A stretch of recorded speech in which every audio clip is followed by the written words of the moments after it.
So the question, what role does education play as a tool to navigate so much change in building a more resilient, more equitable future?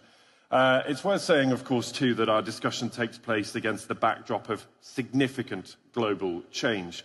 Employers now estimate that 44% of workers' skills will be disrupted in the next 5 years. 44%. So the question, what needs to be done to empower individuals, to create positive economic and societal change? To discuss that, I'm delighted to welcome my next panel. I'll introduce you to them in just a moment.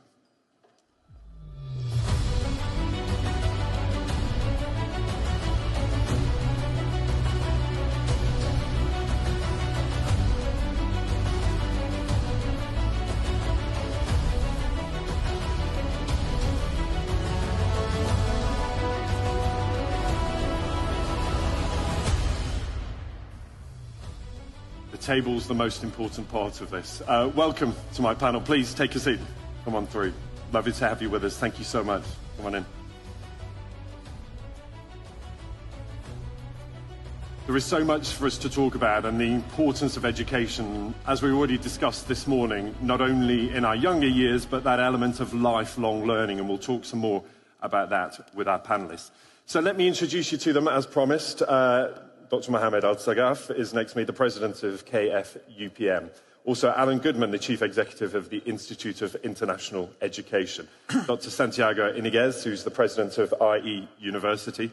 Andreas Schleicher, who is the director for education and skills at the OECD. Professor Sir Steve Smith, who's the international education champion and Prime Minister's special representative to Saudi Arabia on education for the UK government. And also Dr. Sobi Tawil, who's the Director of Future of Learning and Innovation in Education at UNESCO. Delighted to have you all here with us. Thank you so much. Dr. Sobi, if I could start with you first of all. We saw the incredible video of the work that is being done there. Just tell me a little bit more about the UNESCO Regional Centre for Quality and Excellence in Education, if I can say it. How significant is what you're building there? I think very significant, given the challenges around quality education in the Arab region in general. We're very pleased to see the launch of the center. It is part of a family, a network of centers with specialized focus. But here, again, the focus on quality, on excellence in education is particularly welcome in this region, where a number of countries invest actually quite a bit in education, but what we see in comparative assessments of learning, whether PISA, TIMSS on science, on mathematics, reading, pearls, etc., the Arab countries generally fare very poorly. So very glad to see this focus on quality and excellence within the region. It also looks fantastic as well. And I know that's not the main thing, but it does look at a wonderful building. So we said for this panel, we want to look at what the role education plays as a tool to navigate so much change. Andreas, let me bring you in here, because I know you've got a lot of thoughts on this. Just describe to me where we start with this challenge. Yeah, no, for a start, we know that jobs and wealth depend on nothing more than on what people know, what they can do with what they know. Now, if you think about, a country like Saudi Arabia. If young people in Saudi Arabia would meet international baseline skills, every young person in Saudi Arabia gets to level 2 on the global PISA test, and that's not very ambitious, that's level 2. That would add about 17 trillion US dollars to the Saudi economy. You have to dig up a lot of oil to get anywhere close to this, and this pool is infinite. I think that's one of the points. Beyond the aggregate effect, think about distributions. Much of the economic polarization we see these days, much of the labor market polarization we see, much of the political polarization we see, comes down to unequal opportunity and the skills of people. People who cannot, and you can deal with the economic consequences through, tax and social policies. Mm-hmm. But you cannot deal with the kind of issues of social participation, democratic participation, through redistribution. That is something that where skills are absolutely key. And that was the easy part of your question. The harder part is, of course, how do we build the right human talent. Because what is very clear, doing more of the same education will not get us there. You have lots of university graduates who have difficulties finding a good job, and at the same time employers telling you, we cannot find the people with the skills we need. We need to become much better anticipating the evolution of labor demand. What is the future asking us? And then, match that with a broader range. Things like, vocational education needs to advance from a last resort to a first choice for young people. We need to redesign this as an attractive kind of career front. And we need to make it work for all. Think about it like this, In our PISA assessment, the 10% most disadvantaged kids in the region of Shanghai, China, did better than the 10% wealthiest in large American cities. This tells us that poverty need not be destiny. We can make actually skills work for everyone, and I think we need to do a lot better on this. And we also see, and that's where it gets challenging, that money is not the answer to everything. You can see Singapore and Qatar spending equal amounts of money on education, and Singapore is the world's top performer in education, and Qatar is a long way to go. So spending choices, looking at how do we invest money best, how do we align resources with needs is going to be key. And let me add one more point that is often forgotten. You can develop great skills, but if your economy is not good in, extracting value from this, it gets you nowhere. Compare Japan and the United States. Japan has an amazing talent pool, very highly skilled population. But the economy is so silent, so rigid, that people never get a chance to use their skills. And productivity isn't particularly good in a country like Japan. The United States, I would say these days, the skills pool is very patchy, very uneven, very kind of localized. But no economy is better than the US in extracting value from the skills of people. That's why everybody goes to the United States. You earn a lot of money if you have the right skills. They can turn better skills into better jobs and better lives. And that part of the equation we should deal with much more consciously when we design human capital strategies. How do we actually, make sure that the skills people have in the Middle East, again, you see these huge mismatches. And it does underline that theme that we've had throughout the day, doesn't it, of that collaboration is the only way that we will solve this together. Alan, I want to pick up on some of the numbers if I can. 6 in 10 workers will require training before 2027, but only half of workers are seen to have access to adequate training opportunities. Why is that still the case? We know the scale of the problem. We're not very good at tackling it yet, are we? It's not like we have to discover a cure for cancer. We know that education at all levels and training at all levels is the way we solve the skills shortage. We're focused particularly on refugees. Everybody in every country here lives near a Gaza. And the last thing that is happening in refugee camps is higher education. 5 years ago, we started working on that problem. Since then, the number of refugees has doubled. Yep. It will double again by the middle of this century. We don't want them to be a lost generation. And the only way to solve that is to find the education that works in the camps, to find education that's adjacent to the camps, and to make sure that since the camps are more or less permanent, the education refugees get is relevant to what's going to build the life of those people in the camp.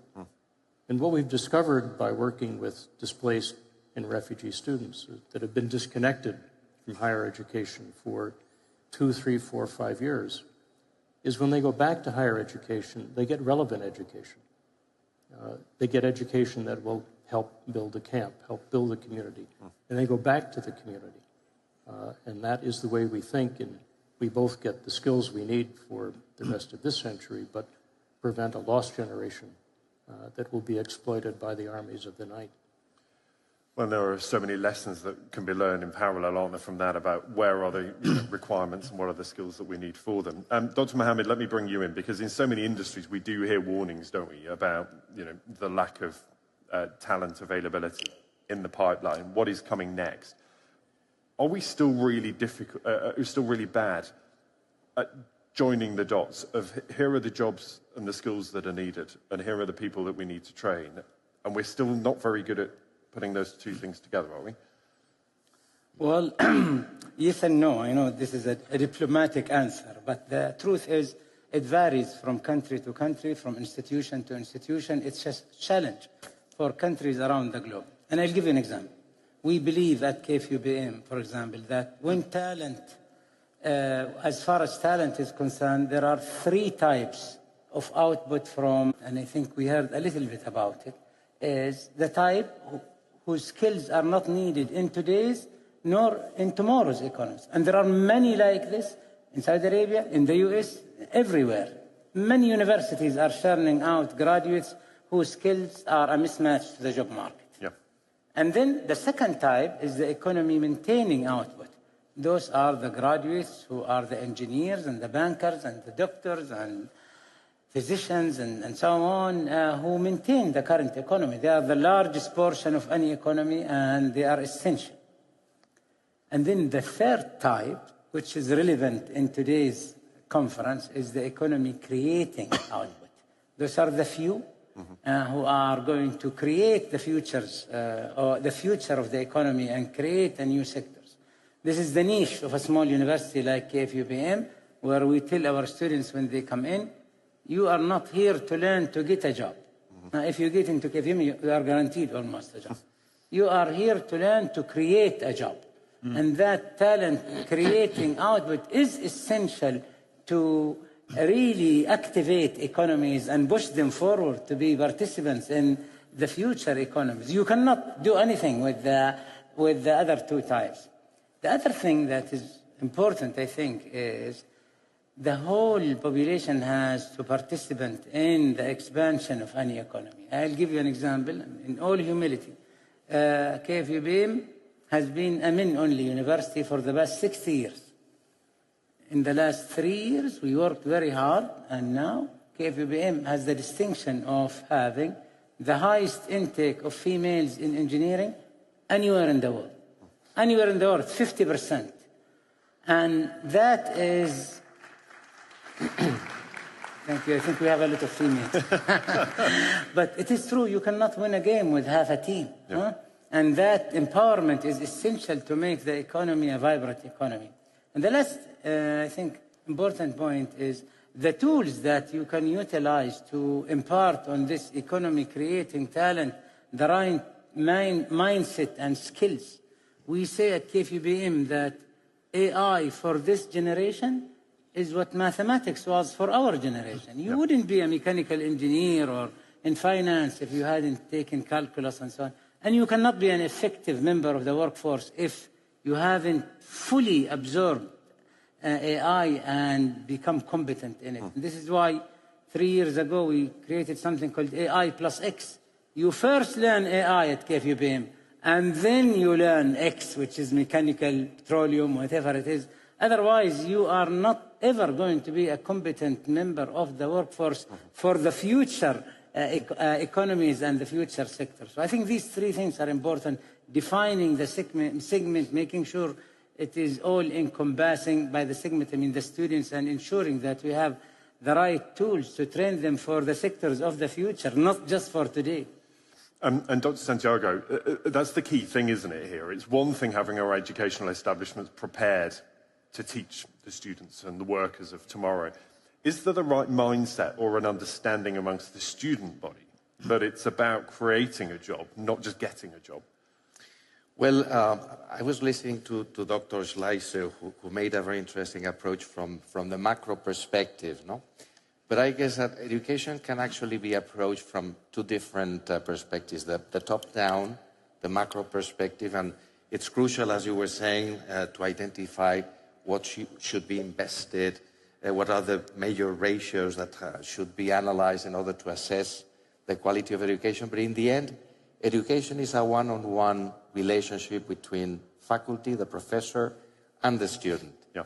And a way, to improve innovation in higher education is actually to favor experimentation, to release educational institutions from very rigid accreditation systems, to provide more autonomy. And going back to your question about the relationship with the student, it's actually about enhancing the potential of each of our students and participants. Technology, for example, allows us to personalize education in a much more focused way.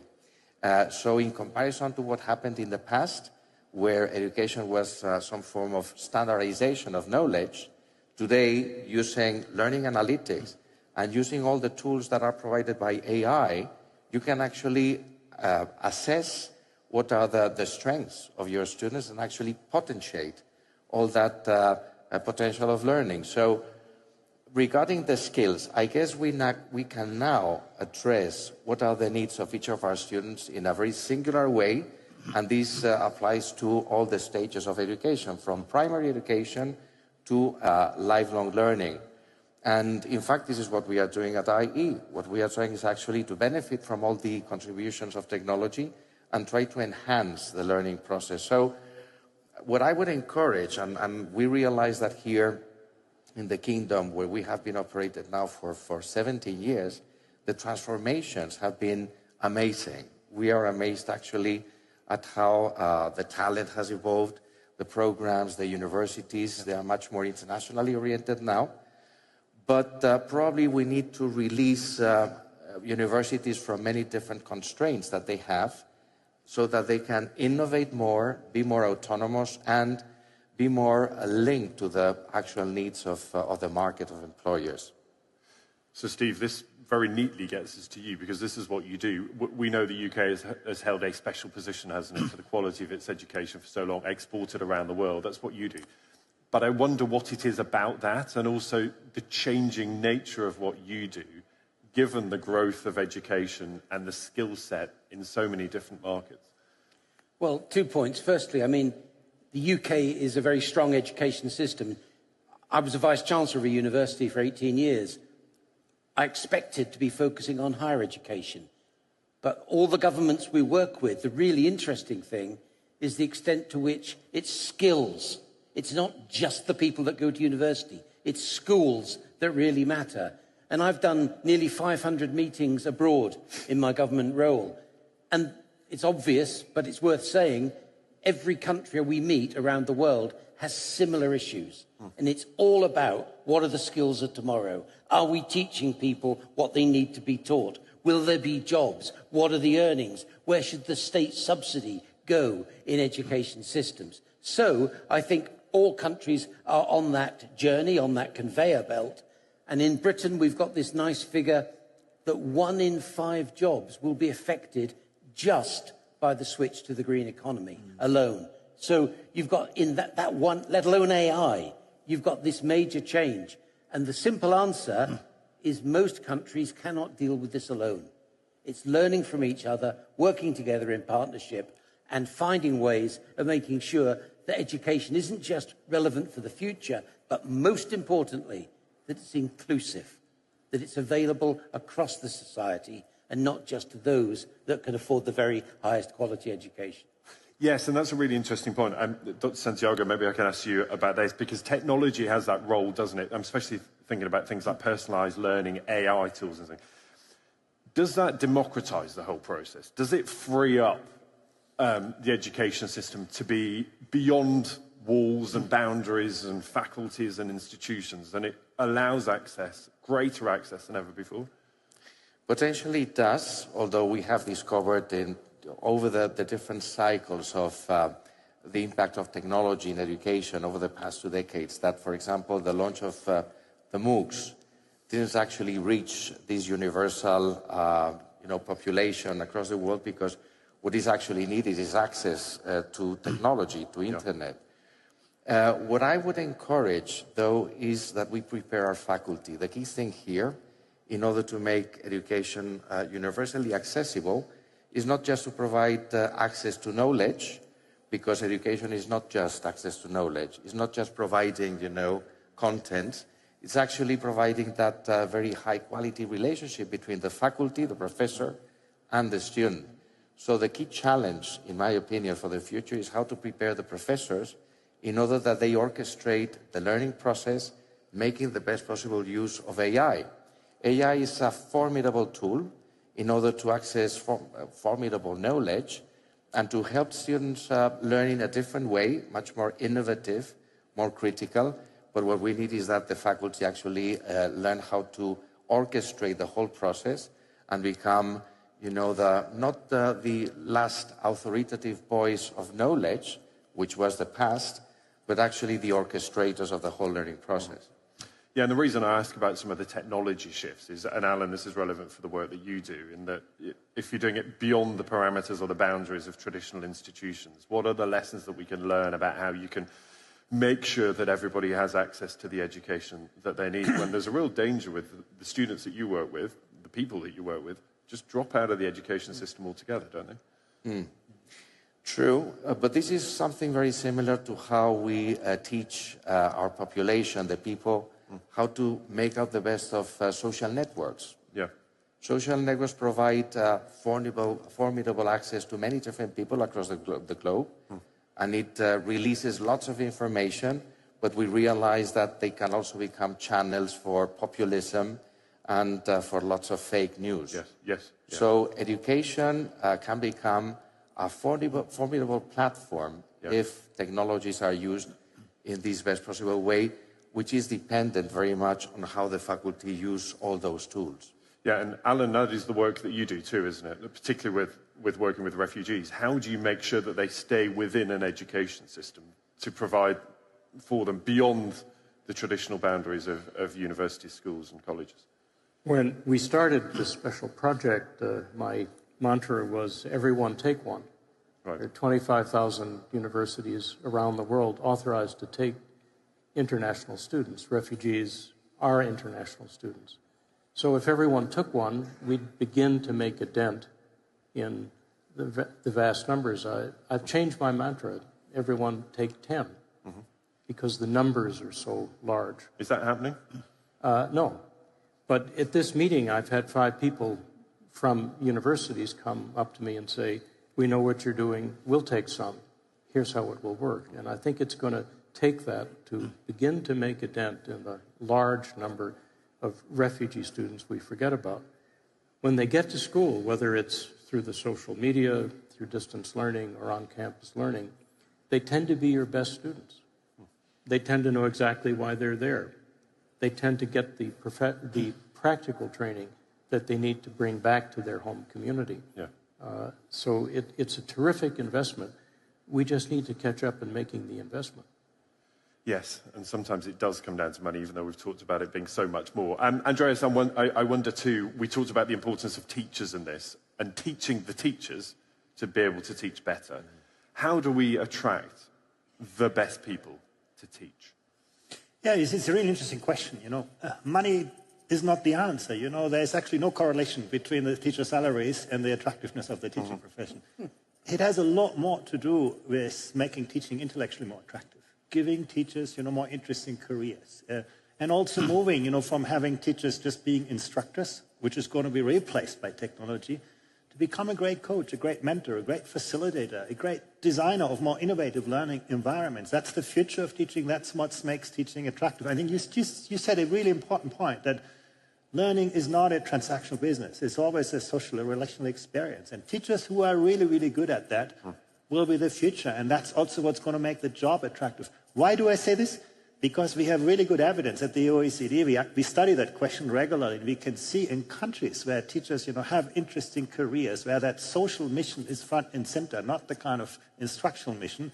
Teaching is a very attractive profession. You can look at a country like Finland, which doesn't pay its teachers really well, but they get 10 applicants for every teaching post, simply because of that. So I think we can work on that. Dr. Sobey, let me ask you this, though, because we are very focused, aren't we, around the new jobs. We're focused around the skills and the tech that is changing the way that we work. But I also wonder whether we've given enough thought to critical thinking, creative thinking. And how do you teach something like that? Because those will be necessary skills for these jobs. How do we teach someone to be a creative or critical thinker? I think there's many ways of doing that, but perhaps first to say that, regardless of the taxonomies, we can speak of 21st century skills. What are the main, the skills we need, the competencies? But critical thinking, independent judgment, creative thinking are not new. So how we can, we certainly can promote more of the humanities, the arts. We recently had in Abu Dhabi the International Conference on Culture and Arts Education. There's these are areas that are generally overlooked in cross-national assessments. It's true that we can't measure everything that we value in education, but these are areas that can certainly promote creativity.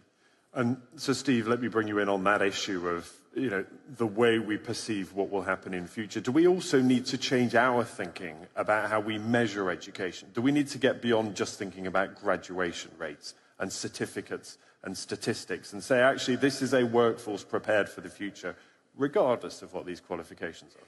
Yeah, I think that's a great point. I mean, on the one hand, the finance ministries of governments will always be looking at what they're getting for their investment and where that investment should go. But is that the only way we can measure a return? No, it's not the only way.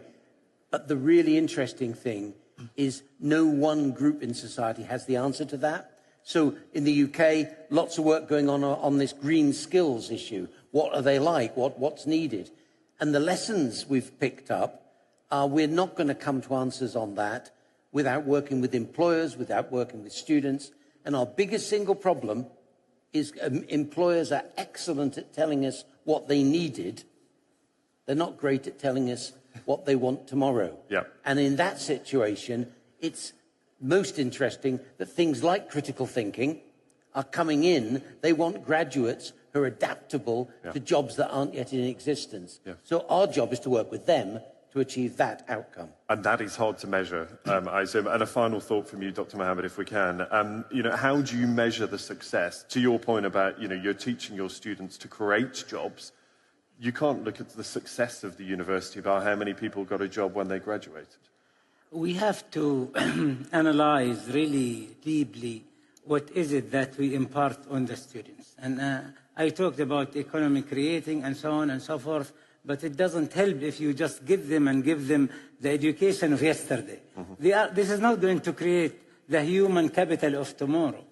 And if we look around and survey different academic institutions of higher learning, we see that if you want to prepare students for the future, you have to impart to them a large dosage of technology development. Are we doing that? We see three types of academic institutions, and I'll mention them quickly.